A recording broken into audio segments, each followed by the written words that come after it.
suis content de vous retrouver. Aujourd'hui, on parle de l'articulation de la mâchoire, de l'articulation temporomandibulaire. C'est une articulation qui est complexe, qui peut causer certains problèmes.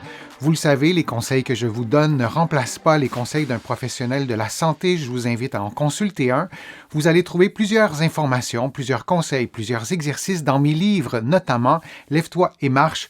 Le remède miracle existe et il est gratuit. Et mon livre Plus jamais malade, mon approche globale pour un corps en santé. L'articulation temporomandibulaire émet des bruits articulaires. Vous m'avez beaucoup écrit pour me poser des questions sur ces différents bruits.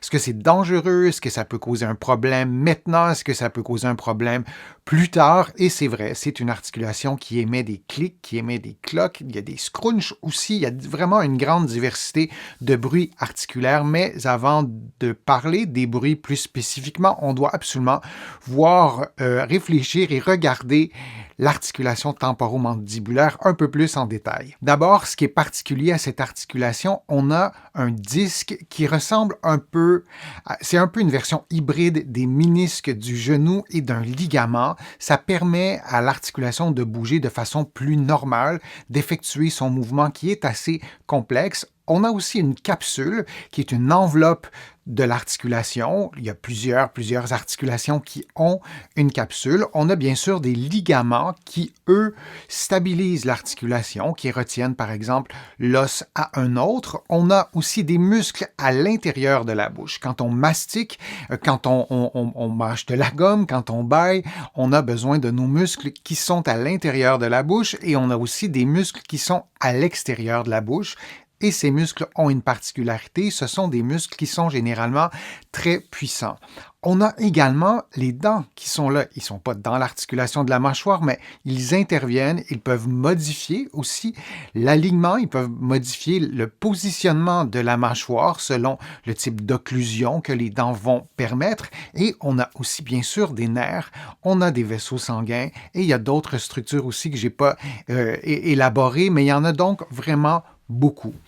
Tout ça bouge, tout ça permet le mouvement de la mâchoire, nous permet de parler, de chanter, de bâiller, de mordre aussi et d'effectuer d'autres mouvements beaucoup plus subtils. On connaît bien sûr le mouvement d'ouverture et le mouvement de fermeture de la bouche.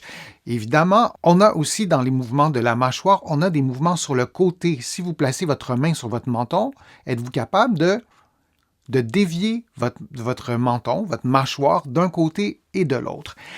Et on doit être capable de le faire des deux côtés de façon relativement symétrique.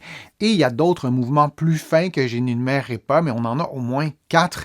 Et on a un mouvement de translation. Lorsqu'on ouvre la bouche, c'est pas juste un mouvement d'ouverture, il y a une certaine forme de rotation, si je peux dire, qui se fait de façon synchronisée avec le mouvement d'ouverture. Le disque articulaire peut émettre des bruits.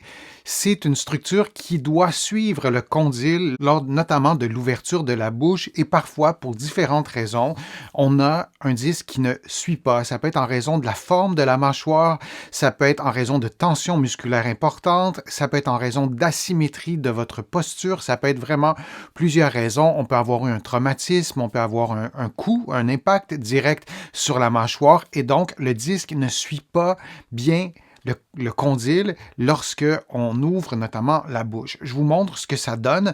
Alors, on voit, c'est une animation, c'est par définition imprécis, mais ça nous donne une bonne idée de ce que c'est. Alors, vous voyez, lorsque la personne ouvre la bouche, il y a le disque qui devrait suivre normalement et on voit qu'à un certain degré d'ouverture, le disque s'en va vers l'arrière et ça peut émettre un bruit. C'est un exemple parmi tant d'autres d'anomalie de mouvement du disque parce que normalement, on devrait plutôt voir ceci. Le disque devrait suivre le condyle du début à la fin et ne devrait pas se déplacer tout d'un coup à un endroit qu'on ne souhaite pas. Il devrait stabiliser l'articulation. En fait, c'est son rôle. On peut aussi avoir d'autres bruits pour d'autres raisons, notamment les processus dégénératifs. On peut avoir une perte d'intégrité des surfaces articulaires, donc ce n'est pas aussi parfait que les illustrations que je vous montre et on aura par exemple des scrunchs. On peut aussi avoir des tensions musculaires qui font en sorte que le mouvement n'est pas du tout harmonieux. On peut avoir aussi des tensions musculaires d'un côté de façon asymétrique, ce qui émet des tensions, ce qui provoque des tensions entre les deux mâchoires. Je vous le disais qu'ils doivent bouger de façon relativement symétrique et donc on n'aura pas, dans ces cas-là, un mouvement symétrique et on pourrait aussi entendre des bruits. Pourquoi un bruit peut disparaître et revenir? Il y a plusieurs raisons qui peuvent l'expliquer. Il y a différents éléments qui affectent, qui peuvent modifier en fait la tension musculaire dans nos articulations temporomandibulaires.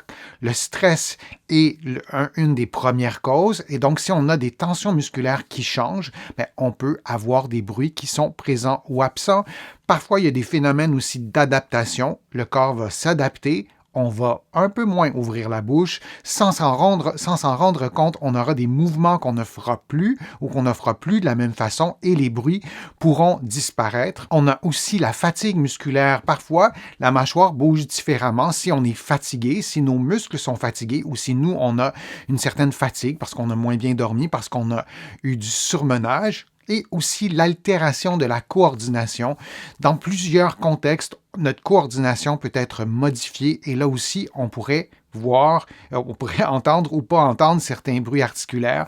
Et il y a tout l'aspect de la mastication, de la dentition, ce qu'on peut retenir des bruits articulaires de l'articulation temporomandibulaire. D'abord, si le bruit n'est pas associé à la douleur, déjà, c'est quelque chose qui est un peu moins inquiétant, si je puis dire.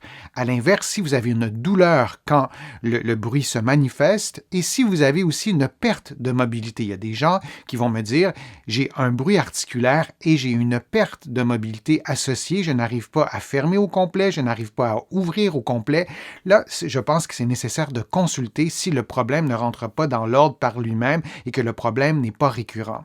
S'il n'y a pas de douleur, mais que le bruit est récurrent et se manifeste assez régulièrement, moi, je vous invite à consulter un professionnel de la physiothérapie ici au Québec ou un kinésithérapeute de l'autre côté de l'Atlantique pour comprendre ce qui cause ce bruit-là et savoir s'il y a une anomalie, d'autres anomalies dans votre mobilité, dans vos tensions musculaires.